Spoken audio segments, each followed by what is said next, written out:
Yun po ano mga kaibigan, mga kapatid. So lilibutin natin tong ano na to, tong Pink Sister Need na dito kung ano yung mga nabago. So pakikita ko sa inyo yung paligid dito. Kung gaano kaganda.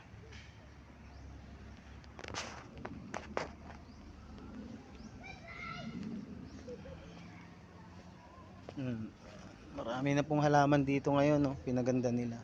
Nagkaroon na rin po ng mga ganito. Yan. The statue institution of the Eucharist.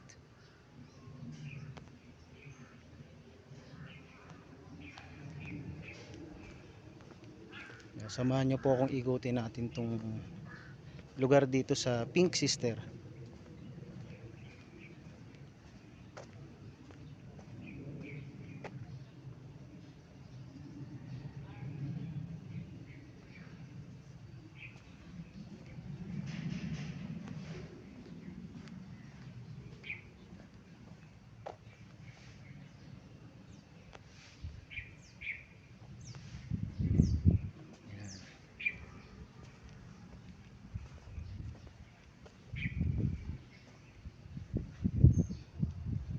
Ito pong ano,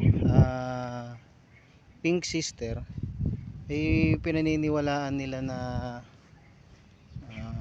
yung mga pumupunta po rito ay dito po sila pumupunta para humiling kung ano yung mga kahilingan nila, kagalingan.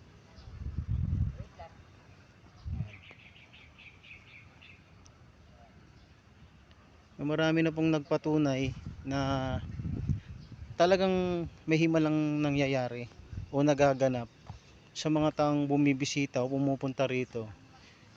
Magsisimba sila, isusulat nila sa papel yung kahilingan nila. So kung ma-search nyo kung ano yung history ng Pink Sister, doon nyo po malalaman kung ano po talaga yung totoong kwento dito sa lugar na ito, ng simbahan ng Pink Sister. Ito po ay mga mga naglilingkod po rito ay mga madre. Kaya po tinawag na Pink Sister to, yung mga madre. Ang kulay ng suot nila ay kulay pink talaga. Nung huling punta po namin dito, wala pa po ito ginagawa pa.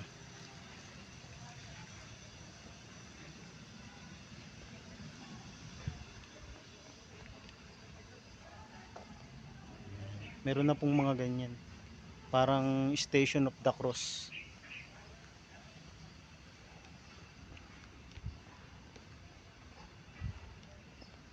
Yan.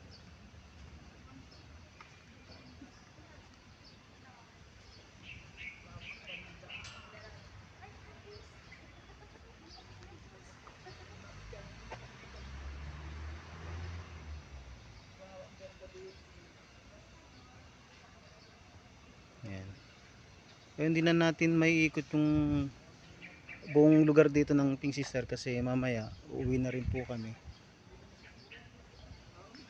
So, pinakita ko lang po sa inyo kung ano ang meron dito sa Pink Sister, kung gaano kaganda yung lugar dito. So, tahimik po talaga dito sa lugar na to. Ayan. So, may ginagawa po dyan sa yan, sa lugar na yan. So, pinagaganda po talaga nila. Ayan. Ito yung mga taong bumibisita rito sa ano, sa Pink Sister. So may malapit din po dito na farm na pwede nyo pong puntahan dito sa lugar na malapit lang din po rito. O kahit walking distance po pwede. Ayan.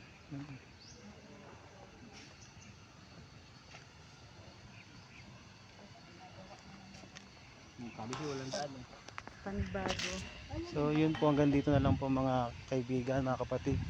So wag po nating kalimutang suportahan ang Team Alpha Omega, Ghost Hunter investigator.